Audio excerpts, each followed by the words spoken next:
का नाम सरकारी सीनियर सेकेंडरी स्कूल मोरो है। मेरा नाम मानसी है। मैं 7वीं कक्षा की छात्र हूँ।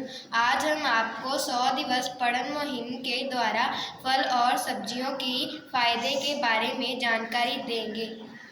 साथियों के आप सबको पता होगा कि हमारे राजा आम जी ने यह बैठक क्यों बुलाई है। दरअसल हमें आपके बारे में कई शिकायतें मिली हैं। महाराज जी ने आपको स्पष्टीकरण जानने और कुछ जरूरी निर्देश देने के लिए यह बैठक बुलवाई है। महाराज अमरूद का बच्चा तो बहुत शैतान होता जा रहा है। कल शास्त्री नगर वाले श्रीवास्तव जी के लड़के ने इसको खाया और उसे खांसी हो गई। बेचारे की खांसते खांसते हालत बुरी हो गई है। श्रीवास्तव जी ने 2 रुपए का अमरूद क्या खरीदा, उन्हें 20 रुपए का सिर्फ भी खरीदना पड़ा। क्यों भाई अमरूद लाल, ये क्या सुन रहा हूँ मैं। अगर तुम लोगों को ऐसे ही परेशान करते रहोगे तुम्हें भला कौन पूछेगा। मेरी इसमें कोई गलती नहीं है महाराज। यद्यपि ये बात सच है कि श्रीवास्तव जी के लड़के को मेरी ही वजह से खांसी हुई है, लेकिन अब आप ही बताइए, जब श्रीवास्तव जी सब्जी लेने बाजार गए तो वह मुझे भी खरीद लाए। अब बंटी ने जड़ से झोले में से मुझे निकाला और खाना शुरू कर दिया। अब आप ही बताइए, सर्दी के दिन शाम के समय अमरूद खाने से खांसी नहीं होगी तो और क्या होगा।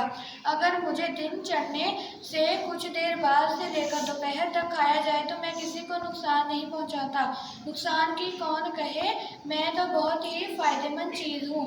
यहाँ तक कि डॉक्टरों ने भी कहा है कि मैं दिमाग की गर्मी और पागलपंती को दूर करने में लाभदायक हूँ। अब आप ही बताइए, अगर लोग ही मेरा सही इस्तेमाल करना नहीं जानते, इसमें मेरा क्या दोष है। इस गाजर की भी बहुत शिकायतें आ रही है। सरकार जो भी इसे खाता है पेट गड़बड़ी और दस्त का शिकार हो जाता है। इसे कई बार समझाया गया है लेकिन इस पर कोई प्रभाव ही नहीं पड़ रहा। क्यों जी, ये सच है। श्रीमान संतरा द्वारा लगाए गए मुझ पर आरोप सच नहीं है। आप मेरा विश्वास करें। उल्टी, दस्त और पेट दर्द आदि गड़बड़ियाँ मेरे कारण नहीं बल्कि मुझे खाने वालों की लापरवाही के कारण होती हैं।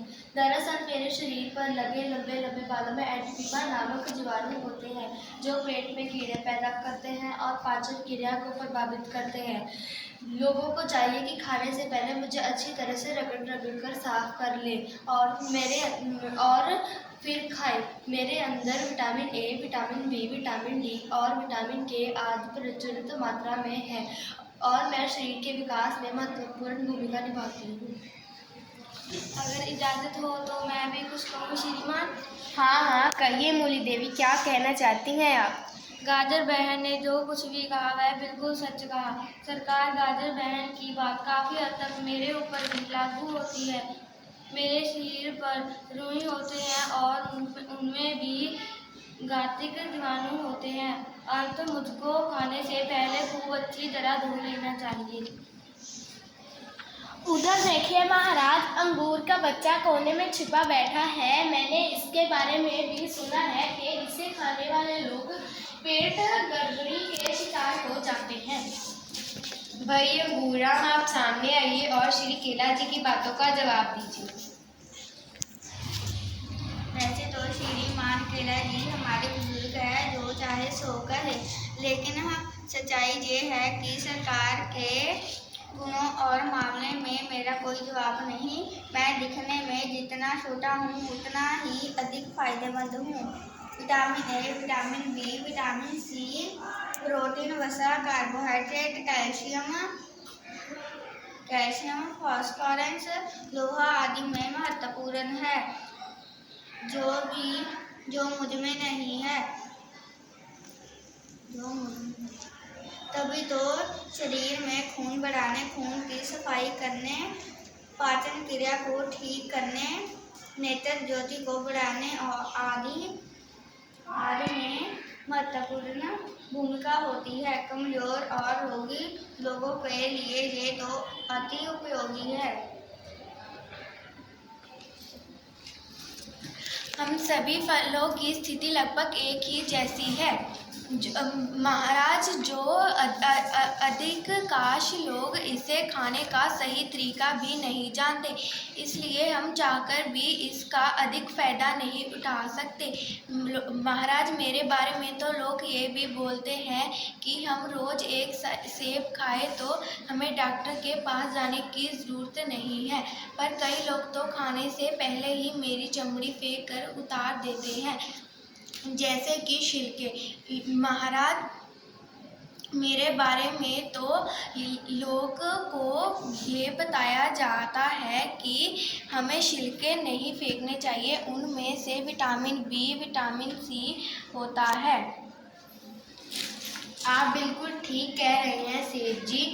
आप सबकी बातों से ये स्पष्टीकरण निकलता है कि लोगों को चाहिए कि फल खाने से पहले हमें अच्छी तरह से धो लें। कुछ फलों की तासीर गर्म होती है, जैसे कि खुद मैं हूँ। हम लोगों को बताना चाहते हैं कि हमें खाने से पहले कुछ देर तक पानी में भिगोए रखें। तीसरी बात यह है कि कुछ फल जैसे नाशपाती और सेब आदि के छिलके सहित ही खाना चाहिए, क्योंकि इनके छिलके में जो पौष्टिक तत्व होते हैं वो नष्ट हो जाते हैं। अंत में आप सबका धन्यवाद करना चाहता हूँ। अब सभा विसर्जित की जाती है। धन्यवाद।